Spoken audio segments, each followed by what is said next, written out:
Thank you, Jim. Thank you very much for that introduction. And yes, I do remember. And I remember how it all began with Gorbachev and how wonderful things looked.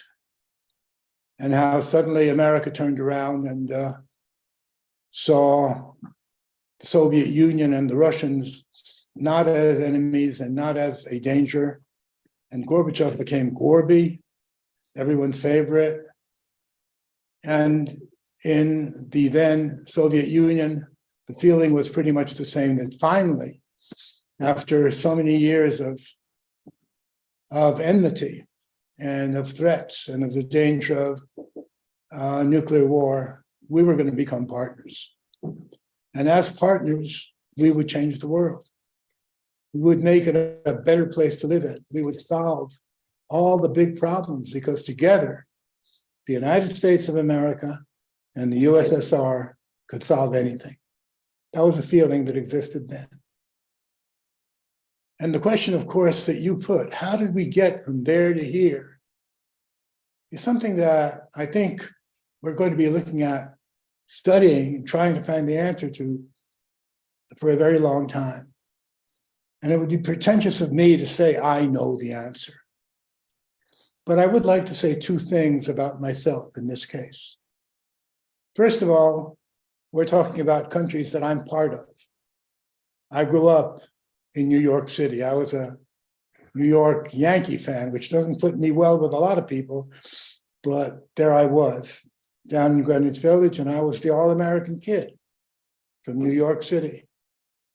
And then because of McCarthyism and because of my father's outlooks, we were pretty much forced out of the country and ultimately moved to the Soviet Union. And I'm part of that country as well. And I've always wanted the two countries to be together, not just as an intellectual exercise, but as something that was very dear to me and is very dear to me. As I look at this problem today, I want to say again that I am not emotionally influenced. I know that's a hard thing to believe, but as a journalist, I've learned to control my emotions and to look at things as dispassionately, as objectively as I possibly can. So when I talk about how we got from there to here, all the time, I will be trying not to put the blame on any concrete country or person, but simply to look at it as to how it happened and perhaps why it happened.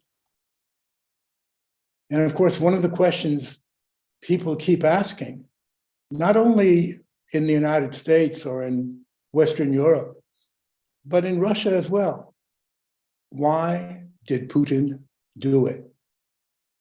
What was his motivation? I've heard, the simple answer, he's crazy. But that's not a serious answer. President Putin is anything but crazy, maybe a lot of things, and he's certainly not my hero, but he's not crazy. So what were his reasons? Why did he take that step? And that's something I'm going to try to answer as I express or try to explain what went on.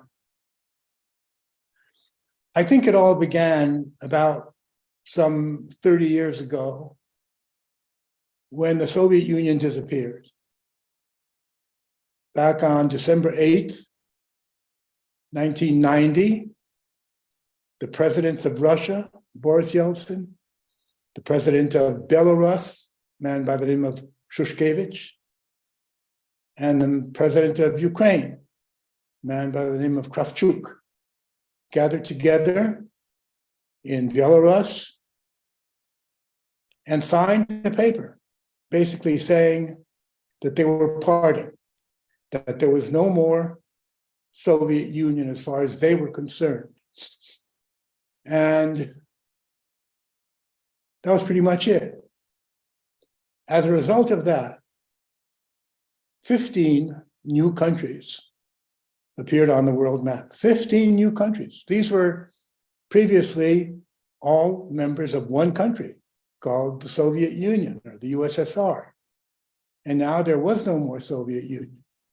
There was no more USSR. There were 15 independent countries.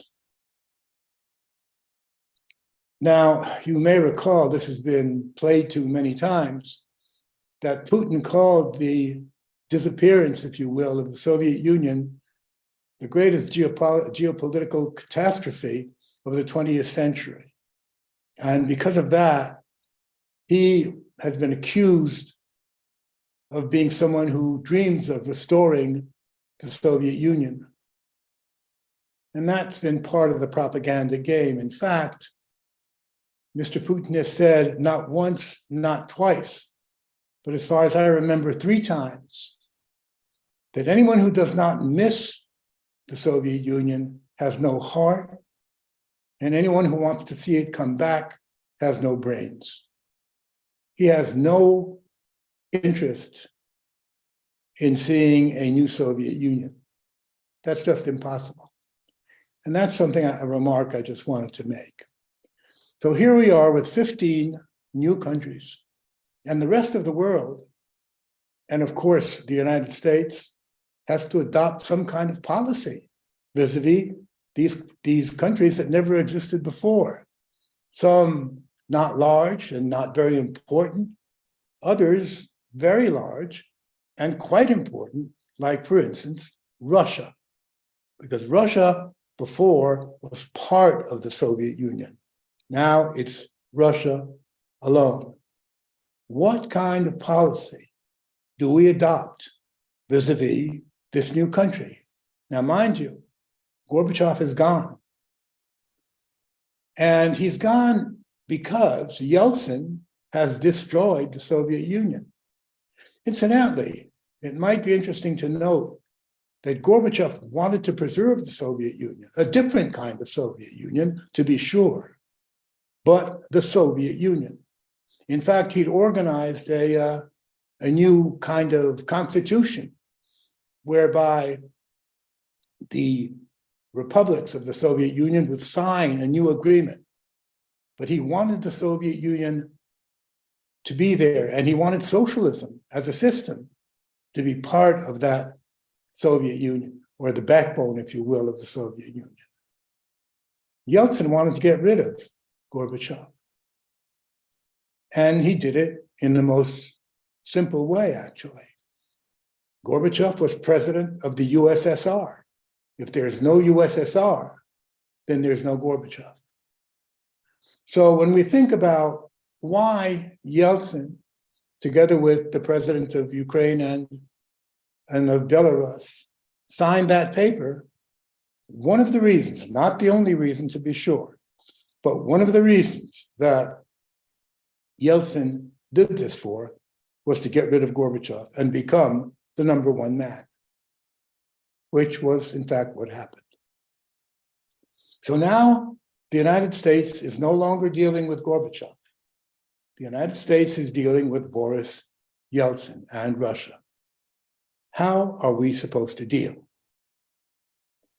Well, if you look at documents, and I always say, don't read articles. Don't read, how should I put this, what he or she thinks about this or that, or do it after you read the article. That is to say, the document on which the thoughts are based. Look at the origin. You can do that on the internet. That's one of its great advantages. You can actually look at the originals and see the very crux, if you will, of the matter. So there were 2 views in the United States as to how to deal with Russia. One view was we, the United States, should adopt a new Marshall Plan. Now, for those of you who are young and perhaps not too well versed in political history, let me just very briefly remind you that a man called George Marshall devised this idea after World War II as to how to deal with former enemies, which is to say, Germany and Italy, and former allies during the war, I mean, like Great Britain and France, how to deal with them in a way that would guarantee the end of fascism and Nazism, make it impossible for the communists to take over. And both in France and in Italy, there were very powerful communist parties, and link the economies of those countries to the US economy. That plan that Marshall came up with has come to be called the Marshall Plan. And it was very, very successful. In fact, all of the aims that were part of the plan actually were achieved. There's a bit of fascism coming back now, very right-wing people coming to power, as for instance in Italy, but still, by and large, it was a very successful plan. And so people, policymakers said, we should adopt a new kind of Marshall Plan vis-a-vis Russia. Now, this calls for a lot of money, but we will not just give them the money. We will channel it very carefully like a laser beam and make sure that A, communism does not come back in Russia, and B, that Russia will follow a democratic road, if you will, and may I put in parentheses, that Russia had never, ever, in its entire existence, had democracy. So for Russia, democracy was a completely new thing, a real experiment. After all, democracy is something that lives inside a person. It's not just a piece of paper. So before people understand and accept democracy as a way of life, they have to learn democracy, and that takes time. Nevertheless, this new Marshall Plan would make that possible and would also link Russian economy to US economy. Very important point. And that was one view. However, there was a second view. And the second view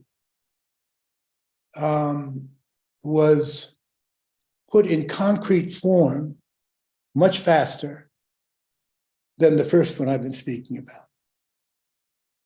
At the end of December 1990, I think it was the 26th of December, 1990, the Soviet state flag, the red flag with the hammer and sickle on it, came down over the Kremlin, and the tricolor flag, the flag of Russia, came up. Now, I say again, the 26th of December, less than 2 months later, I believe it was on the 18th of February, 1991, a paper was put on the desk of President George H. Bush. That paper had been written, produced mainly by a man by the name of Paul Wolfowitz, who was then Deputy Secretary of Defense of the United States for Policy. And that paper was a roadmap as to how, in this changed world, in the absence of the Soviet Union, which had been a superpower, how the United States should proceed. You can read this. You can look it up on the internet, the Wolfowitz Doctrine, it came to be called, and you can read it in detail as to what Mr. Wolfowitz proposed, and basically what it came down to. And I'm saying this just, I'm not trying to avoid other things that were in that paper, but the main thrust of it was, we today, we the United States, are the only superpower left, and it should stay that way. We should see to it that no rivals appear who can threaten us the way the Soviet Union did. We should make it clear, even to our allies, that they needn't produce weapons. We will do that. The paper is obviously secret, but a month later, it was leaked to the New York Times, published, and there was a huge outcry. Senator Edward Kennedy called it an imperialist view that should not and cannot be accepted by any other country.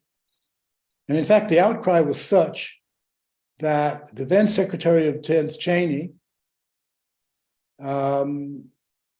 edited it, if you will, with Colin Powell, who was then the head of the Joint Chiefs of Staff. The same Colin Powell, who, as you will recall, at the General Assembly of the UN, waved a bottle with something in it, saying that this was proof that the Iraqis and Saddam Hussein had weapons of mass destruction, which was the reason for the war that was launched against Iraq. As we later found out, the Iraqis had no weapons of mass destruction, and what was in that bottle remains a secret, shall we say. I think it was probably just sand. That's a different question. So, this was the Wolfowitz doctrine, and it made very clear that one thing should not happen. Russia should not be allowed to come back.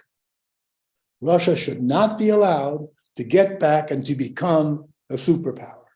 That was one of the points that was made in that paper. Later, it was modified by George Bush Jr., and it came to be called the Wolfowitz-Bush Jr. doctrine. And again, you can look it up so that you will check that what I'm saying is not something I've dreamed up or in any way exaggerated. Meanwhile, President Yeltsin was dreaming of a partnership with the United States. He wasn't looking so much at George Bush elder, the elder, if you will. He was looking at the new president, President Bill Clinton. And they had phone conversations, and all of these are recorded. Incidentally, there's something called the National Archives. I think they're published by Washington University in the United States, obviously.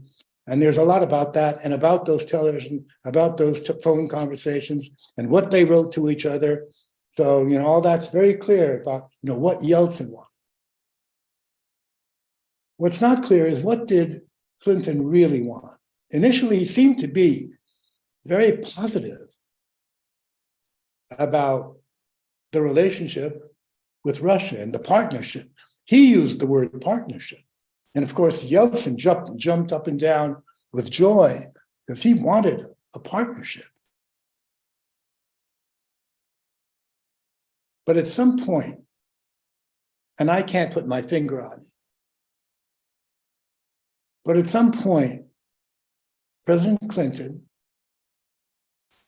decided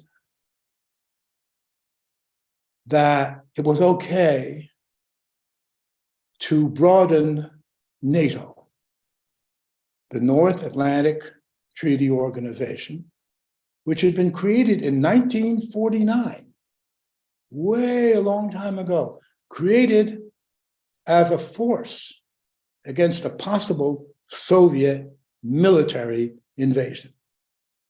That was the purpose of NATO. And that purpose never changed.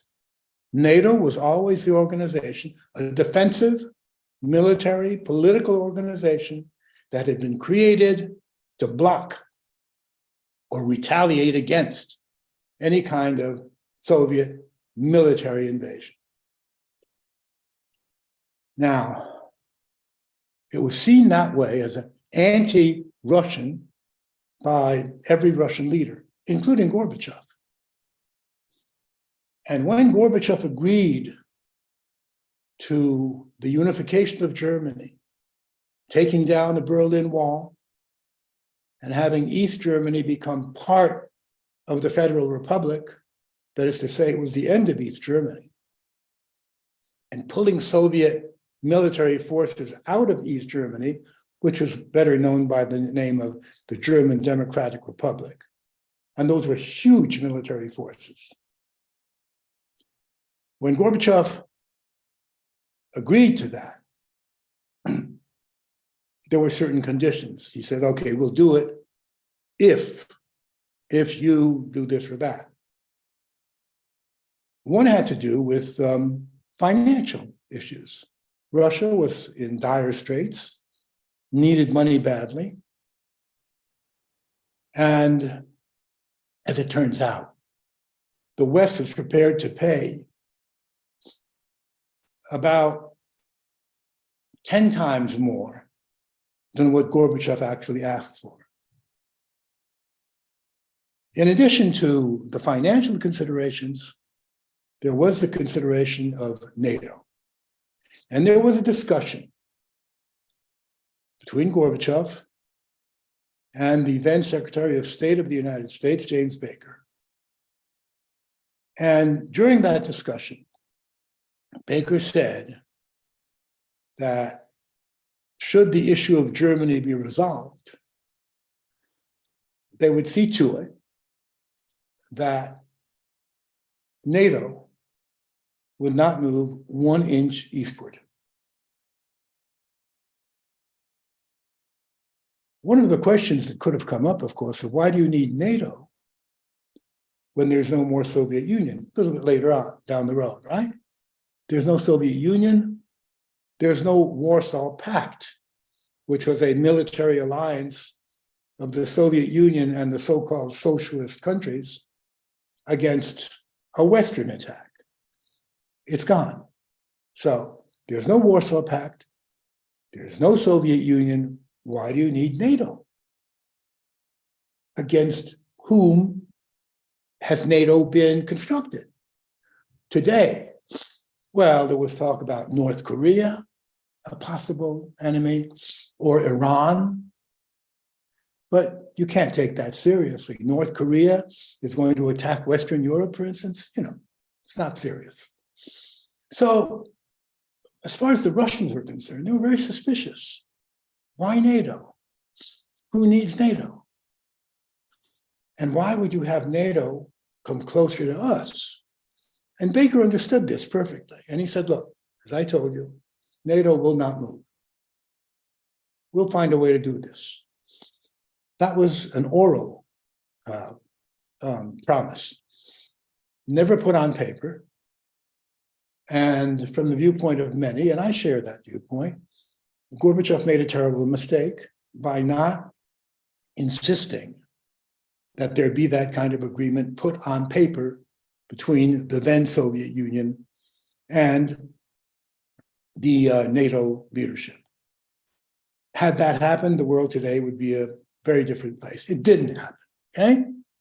Didn't happen.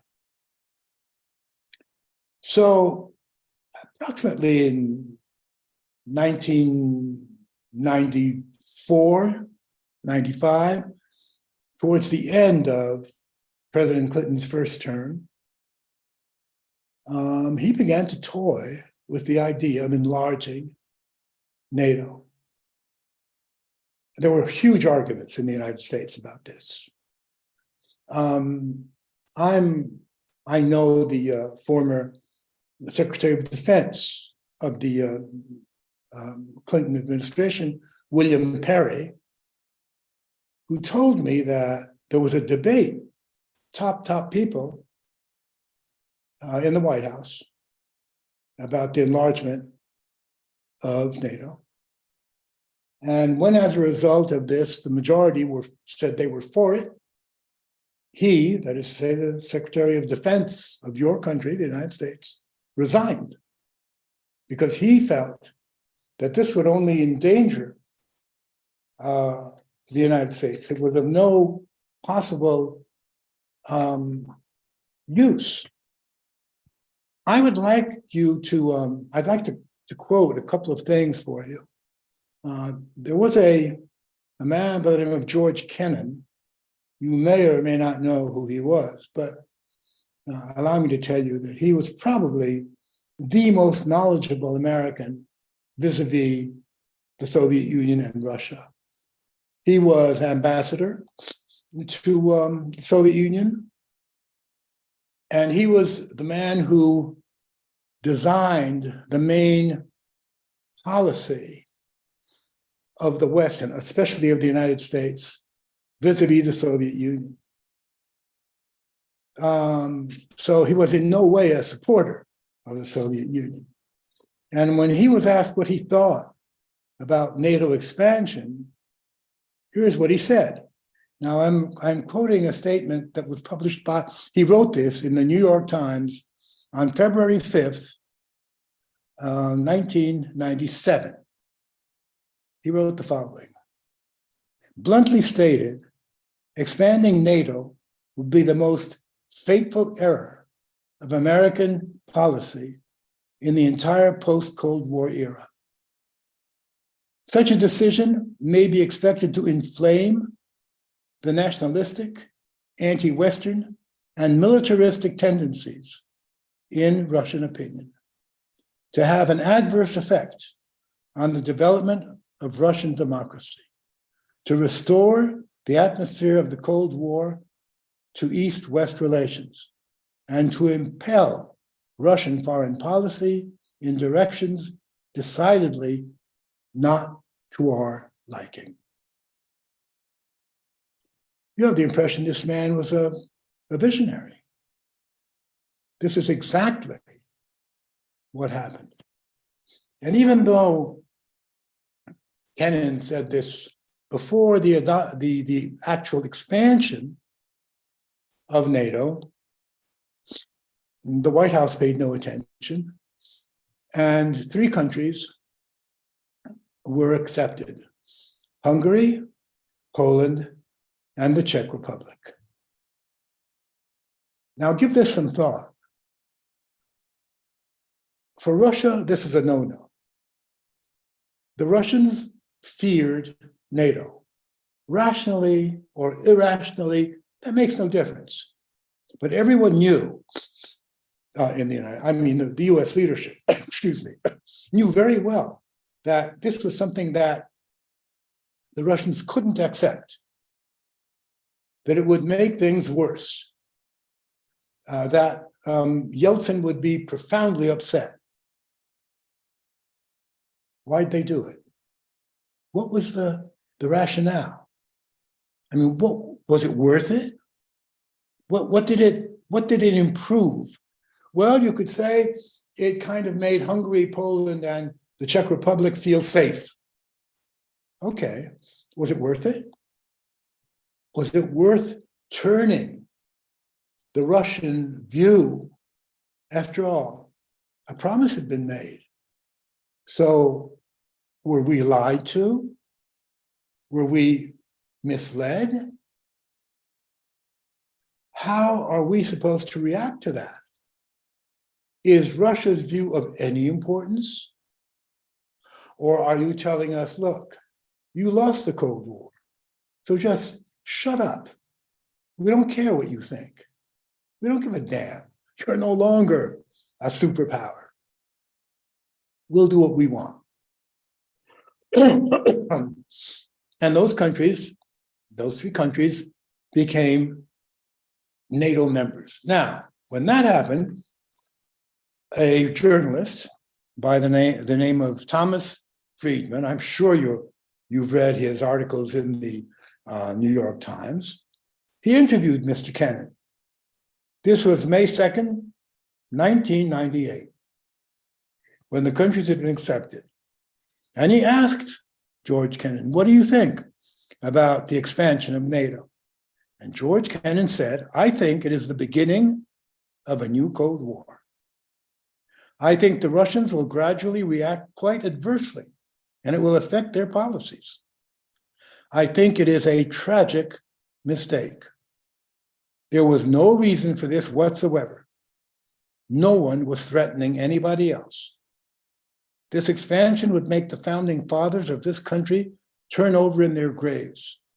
We have signed up to protect a whole series of countries, even though we have neither the resources nor the intention to do so in any serious way. NATO expansion was simply a lighthearted action by a Senate that has no real interest in foreign affairs. What bothers me is how superficial and ill-informed the whole Senate debate was. Again, this man was incredible in his understanding. I mean, incredible for an American, I must say, in his understanding of how Russia would react. Now, since then, many other countries have been accepted as NATO members, including several that share a border, a small border to be sure, but a border with Russia. They are the Baltic states: Estonia, Latvia, Lithuania. There's another country that has a common border with Russia, way up north, Norway. And of course, Russia has always been very, very much concerned about this. You might kind of shrug and say, well, you know, why does Russia care? Let me turn it around a little bit. Imagine, if you will, a map of Russia. I hope you can imagine that. And a map of the United States, which I'm sure you can imagine. And look to the south. Now, on the Russian border, you'll see a big chunk of it being a common border between Russia and Ukraine. And in the United States, you'll see a big chunk of your southern border being with a country called Mexico. Now, I want to ask you in all honesty, imagine that there are presidential elections in Mexico, as a result of which a president who is anti-American is elected. And that's not an impossibility. I mean, you know, the Mexicans don't have a great love for the United States. And this president, with his new government, fearing the big brother up north, invites the Russians to send over a couple of divisions to protect the Mexican border. Do you think the United States would accept that? I'm not even mentioning the Monroe Doctrine. I'm keeping that out. But just the very fact of a foreign power being invited to protect the Mexican border from the United States. You'd be in there with your, well, you know, the United States would be in there with everything they have. Is it surprising that the idea of NATO, which is seen by Russia as being anti-Russian and led by the United States, which is now seen as being completely anti-Russian, is it surprising that Russia would say, we will not allow it? Let me take you back a little bit, because I think that to understand the present, one must have knowledge of the past. Back in 1962, we had the Cuban Missile Crisis. Now, some of you, of course, weren't even born in 1962, but I hope that you are aware of it. And one of the reasons for the crisis was as follows. A year before that, in 1961, the United States had deployed 15 ballistic missiles, intercontinental ballistic missiles, on Turkish soil. And in those days, Turkey had a common border, basically, with Soviet Union. Now, 15 ballistic missiles were, you know, a serious threat. And the head of the Soviet Union in those days, Nikita Khrushchev, came up with the idea of counterbalancing that by deploying Soviet missiles, medium range, not intercontinental, but nonetheless, Soviet missiles on Cuban soil. And he asked Castro, who was a very independent gentleman, whether he would accept those missiles. And Castro was overjoyed because he had no love for the United States. And he said, absolutely. So the Russians began building, well, actually the Soviets, because that was still the Soviet Union, began building missile sites on Cuban territory and shipping missiles to Cuba. When the United States discovered this, thanks to spy planes photographing it, and JFK was informed, he said, now I'm not quoting, but this is the essence of what he said, that these Soviet missiles represented a existential threat to the United States. Existential threat. And therefore, if Khrushchev did not turn those ships around and take out those missile sites and go back to the Soviet Union, the United States would sink those ships. And should that be the beginning of World War III, well, so be it. To me, the key issue is that Kennedy believed it. When he said it was an existential threat, he was absolutely dead sure of it. He was wrong. He was wrong in the sense that Khrushchev, in his worst of dreams, did not imagine attacking the United States. He was bringing those missiles in to balance the ones that the US had deployed in Turkey. He had no intention. And when you read what he wrote to Kennedy and what Kennedy wrote back, and all of those letters are available, you can see that Khrushchev did not want a war. On the contrary. But Kennedy had that certainty that those missiles represented an existential threat. Well, thank God, the leaders of both countries had the wisdom to step back and to kind of make a mutual deal. The US takes its missiles out of Cuba, the Soviets turn their ships around and go back to the Soviet Union. Now, Kennedy insisted that no one should know about the deal. He was afraid that should it become public in the United States, he'd be castigated for making a deal with the Reds. And that, again, is documented. You can find that in the letter that he wrote to Khrushchev. And Khrushchev answered him and saying, don't worry, we won't say a word. So the Russians publicly turned their ships around. And 3 or 4 months later, the US very silently pulled their missiles out of Turkey. So in a way, Khrushchev lost face. As far as the public was concerned, he blinked and turned the ships around. The important thing was not who blinked. The important thing was they found a way of getting out of a situation that could have led to a nuclear war. Well, let's go to the present day. Whether or not President Putin is right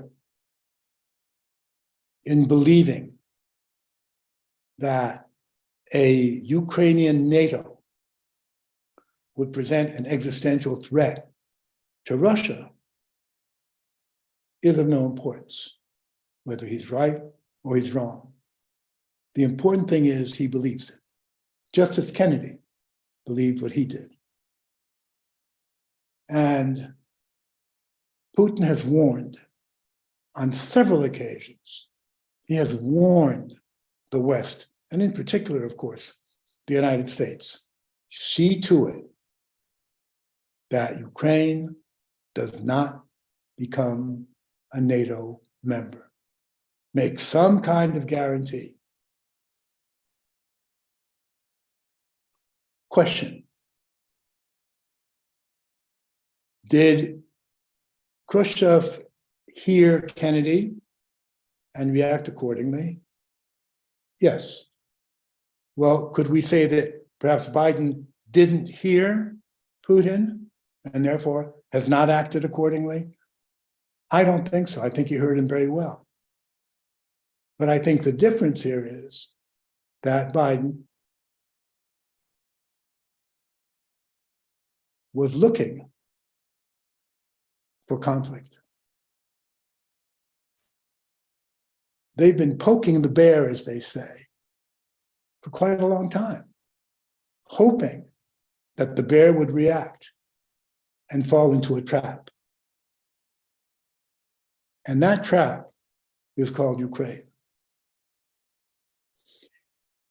If you want to look at the importance of Ukraine, of an independent Ukraine, from the American viewpoint, I suggest you read a book that was written by Zbigniew Brzezinski, the head of national security under President Carter. It's called The Grand Chessboard. And in that book, he explains the importance of Ukraine vis-a-vis Russia. Why, for Russia, it's very important that Ukraine be part of, shall we say, the Russian, call it what you will, not part of Russia, but part of the Russian influence. And if you take it out, if you remove it, Russia becomes much weaker. And the idea of the Wolfowitz-Bush Jr. doctrine, remember I spoke about that, was precisely to make Russia weaker, in the hope that Russia itself will fall apart, just as did the Soviet Union. It will fall apart because the republics, or shall we say administrative areas of the Northern Caucasus, will leave Russia.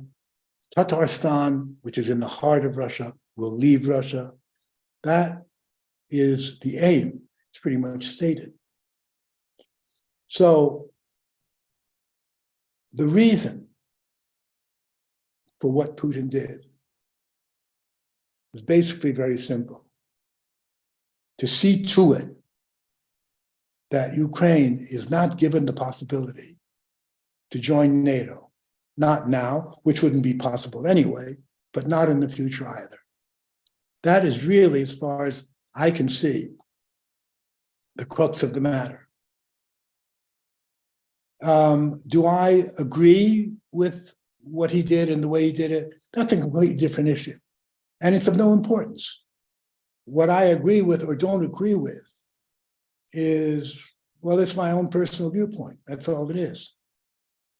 What is important are the facts, the way this has evolved, the way the great window of opportunity that existed 30 years ago has been slammed shut. That's what's important. And what to do today is something I wish I had the answer to. And if I knew, I probably would be doing something else. I wouldn't just be a regular journalist. But I do think, and here is this is my own viewpoint, I do think that to a very great measure, it's in the hands of the United States. Because President Zelensky and Ukraine depend today 100% on US support. So if the United States were to say to Mr. Zelensky, okay, it's time to sit down at the negotiation table and figure out a way to solve this problem, that's exactly what he would do. But there's no one else who can tell him to do that. So that's why I think that today, the United States, I don't know how, I don't know through what, through pressure, through whatever, but I do think that that would be the only way out. And we should also keep in mind that just recently, China pretty much made itself clear on how it looked at this conflict. And before the appearance of that paper, which I think a couple of days ago, actually, there were all kinds of theories as to what the Chinese viewpoint was. Today, it's become very clear that China will support Russia in this conflict. not because it's in love with Russia, but because it is totally against US foreign policy. And because it sees what the US foreign policy has done vis-a-vis Russia as what it will do vis-a-vis China once Russia falls apart, if Russia falls apart. And the Chinese understanding this say, this isn't going to happen. So I think to a certain extent, we've come pretty close to a dead end. If you have Russia and China acting together on one side, and the United States with the NATO countries on the other, you're looking at a nuclear war. A nuclear war in the sense of nobody wins it, except maybe the Chinese, only because they have more people. 1.3 billion, which is to say, if all 300 million of them die, there'll be no more, and the same amount die in the United States, there'll be no more United States. But there will be 1 billion people in China. But the world will be an unlivable place, and that's something pretty much most scientists understand, according to all kind of tests that have been made, computer analysis, and so on. So I think we're all pretty much duty-bound, regardless of our sympathies or anti-sympathies, to see to it that a peace is achieved in this Ukrainian conflict. We should understand its reasons, and I think I've laid them out. There's some irrational element in them, in the conflict, but that today is of no importance. The important thing is the conflict itself and where it's leading us. And it's not a question of who's to blame, although I do believe that the adoption by the US of the Wolfowitz-Bush Jr. policies have led to this impasse. The hope was on their part that the Soviet Union had fallen apart and then Russia would also. It hasn't happened and it won't happen. So basically that's how I see the situation. And I guess that's pretty much all I have to say at this point. And so there we are. And it's, if you want to ask me questions or you want to continue the discussion, that's fine with me. Thank you, Vladimir, so much. You've given an overview that I think is as close to the reality as I've ever heard. And coming from someone like yourself who was so intimately involved in the unfolding of all these events, it carries greater power. Let me just ask you a couple of questions, and Jody, you're welcome to join when you would like as well. And that is the relationship between, I'm thinking in the Russian psyche and understanding the mind of Putin. I mean, from my point of view, what's happening with the US moving NATO to the east and then trying to seize Ukraine is really activating the archetypal memories of the Russian psyche around the invasion of the Germans in 1941, the invasion of Napoleon in 1812, and the fact that on a number of occasions, the West has gone after Russia with an intent to destroy it. So that the Wolfowitz paper, in 1991 saying this is the next opportunity, wasn't emerging de novo just because someone in the Defense Department thought about it. There seems to be historically in Western Europe some fascination with Russia, but also a periodic spasm, whether it's the French or the Germans or now the Americans, to go in and try to destroy Russia. And I raise this because I think that's at the heart of what the Chinese know. And in fact, the white paper that their Ministry of Foreign Affairs issued last week essentially states that they understand that the United States is seeking to balkanize Russia. And there's talk of the regime change. And the Chinese know if it happens there, they're going to be next. So that what's shaping up, as you're saying, which is the real danger, is a conflict between three colossal powers. And a nuclear exchange becomes almost inevitable if the war continues to escalate. But is that deeper historical understanding for why the Russians and Putin are making essentially a last stand in securing the land bridge to Crimea and seeking to neutralize Ukraine? Does that make sense to you, as given your understanding? It does. There's always been a fascination on the part of Russia with the United States. If you read Russian literature, you will find time and again references, and I'm talking now about real literature, Tolstoy, so on, Dostoevsky. There have been references to the United States as a fascinating kind of place, which is, for some reason, to Russians, very attractive. There's something about it that has appealed to the Russian soul over the centuries. And there's been a desire to somehow shake hands and find a way to communicate in a way that's not been possible with Western Europe for whatever reasons. So that's on the one hand. But on the other hand, as soon as there was a revolution in Russia back in 1917, I'm talking about the Bolshevik Revolution, there was a change, first of all, in the Russian attitude, because, America is the home of capitalism, the home of the enemy of socialism and of communism that we want to build. And the United States went ahead and proved that in many different ways, that indeed it was the enemy of all that. What happened in America, what with the Palmer raids, the anti-Red Scare, the Red Scare, Sacco and Vanzetti, I mean, you name it. And of course, McCarthyism, all of that kind of proved that the Russian view was correct. But nonetheless, there was this nagging feeling that somehow, maybe someday, we would be able to. And so the first sign that might be possible happened after Stalin's death, when Khrushchev came to power and visited the United States and saw many things that he really, really liked, including corn.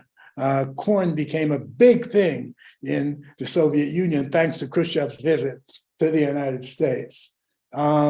This détente, what it was called, between the US and the Soviet Union, there was this hope.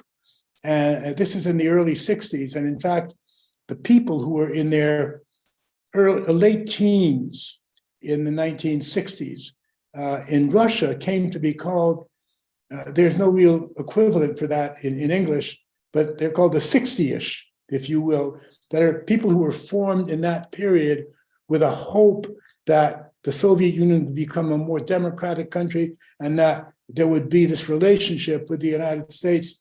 Those hopes were soon dashed when Brezhnev came to power, but nonetheless, they continued to live in those people. And one of them, by the way, was a man by the name of Vladimir Putin, who today is 70 years old, right? And even though he was a member of the KGB, I mean, again, this is a scary word, but he was a spy. Now, of course, the enemy is called a spy. Our guy is called what? An intelligence officer, or whatever, right? Okay. So, and let's not forget that when Putin came to power in the year 2000, one of the first things he did was to propose that Russia be accepted into NATO and that Russia be accepted as a member of the European Union. Said, we want to join you. We want to be part. And what was he told? He was told, you know what? And he said so. I know a man who spoke to him personally, and he said, look, they told me to go to hell, but in a much more impolite way. And then what happened was, obviously, I don't know if you or any of our participants have read the interview that the former Chancellor of Germany, Angela Merkel, gave to a newspaper called Die Zeit, which is one of the most important German newspapers. And in that article and in that interview, she actually admitted that the West had no intention of signing the Minsk agreements, that they saw those as a way to stall for time and let the Ukrainians develop their military potential, that they lied to Putin when they said that they would guarantee the signature of the Minsk agreement, that all the time they knew that they wouldn't. I mean, this is an astounding revelation. And so Putin naturally, as a Russian, said, see, they always lie to us. And Alexander III was right when he said, we have no friends but our Navy and our Army. And this is back in the 19th century. This is a view that many Russians share. Nobody likes us. Everyone, for some reason, wants to destroy us. There is that view. So I think you're quite right when you say that that plays a role in the relationship. And then that leads, Vladimir, to another question is, what's your sense of the support in Russia for what Putin is doing? You know, in the Western press, there was all kinds of coverage of the mobilization, and right. There was some protests that were dragged off the streets and so forth and so on. But on the other hand, I've read recently that the polling around popular support for Putin is gone dramatically up, and now is around 80% approval. You're there in Moscow, and you're in the middle of the media. What's your assessment of the Russian solidarity or not for what's happening in Ukraine and Putin's policies to take a stand?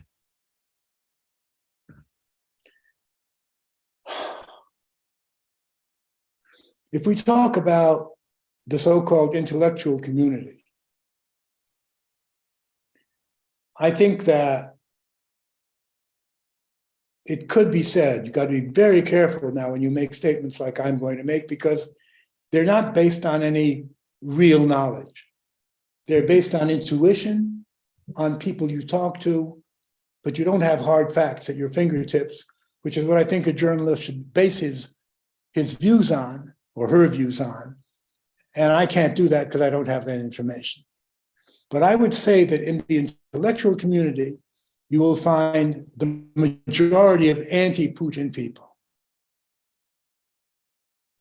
So the community is by far not the largest entity in Russia. It's very small, very small. So I would say that yes, the vast majority of Russians today support Putin.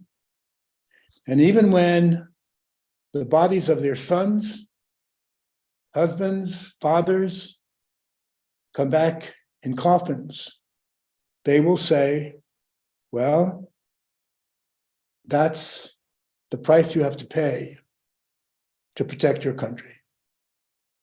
And that sounds strange because Russia was never really attacked physically by Ukraine or anyone else. But propaganda has been very effective in making people feel that that's the way it is. No one on television or on radio has tried to explain things the way I have. Because, well, it's easier to make people think a certain way by using a much simpler kind of argument. You know, back in before and during World War II, the head of the chief of Nazi propaganda, Joseph Goebbels, made some very powerful statements about what propaganda can do. And that's true for any country. Mm-hmm. And, you know, I was recently in the United States, and I have some very close friends. I mean, very, very close. who definitely represent the intellectual liberal community of the United States, and who've been completely bamboozled by what they see and hear, what they read and what they see on television. Completely. I mean, they have no idea of what's really going on. And I think that's kind of a mutual situation. But to get back to what you asked, I would say that yes, the vast majority of Russians today support Putin. Yes. So that's interesting. And by the way, thank you so much for this really brilliant laying out the path of what this stands on, because it's so much, it's sanity compared to the insanity that, that is the propaganda. But, one of the things the polls in the United States show is that 60% of the people in the United States are not for this war. And if you're a person of color, it goes down to 20%. And so you're saying, I think one of the things that we're looking at is that it's the simple-mindedness of the propaganda. It's almost like a cartoon in the way that Putin's, Zelensky's a hero and Putin's evil and, as you say, stupid. And that Ukrainians also have been, it's a nationalism, I think, that we're seeing between the Ukrainians and the Russians. And what is it, do you think it was with your friends? What is it for them that they're so intelligent, but so gullible to the propaganda that is so simplified?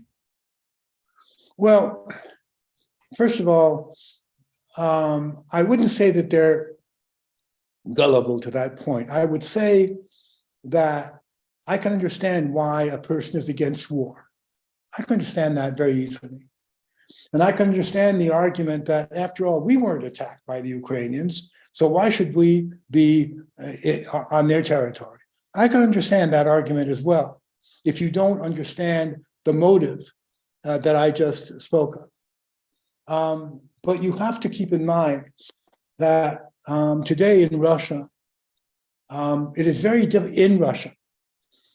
difficult to publicly disagree with what's going on. It is dangerous. It has become, in my opinion, a somewhat repressive society. People have gone to jail for speaking their mind. And the people I see more often are obviously very much against that and connected to the war. So that again affects their view, understandably. And I think that most Americans have no idea what's actually going on in Russia today. It's a very complex situation. So basically, that's the only way I can answer your question. And I also have to say that I have about 5 minutes more, and I'll have to sign off. So what I wanted to say in conclusion is to all of you, don't believe me, but look at the facts that I've presented and see if they're true. In general, don't believe anybody. Look into the facts, not into what so-and-so thinks or that one thinks because you like what he or she thinks. And so you say, oh, how great. Look into the documents. It's difficult, but that's the only way to do it nowadays. Because as a journalist, I want to tell you that I'm ashamed of my profession. I'm ashamed of what it's doing. Of the lies that are being presented as truth,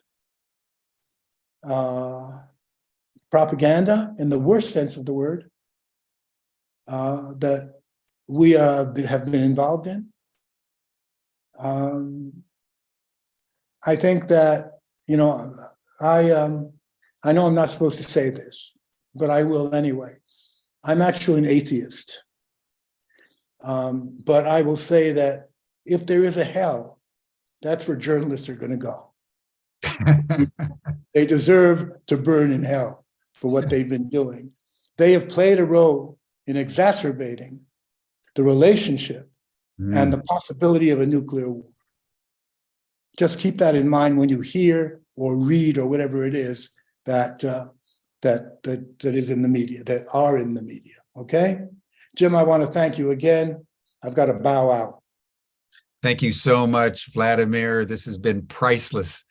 And I hope that we can have you back to go into more detail. I have another dozen questions I would have loved to have asked you, but we'll do it another time. But thank you. Bye-bye. Thank you. My friend. Bye-bye.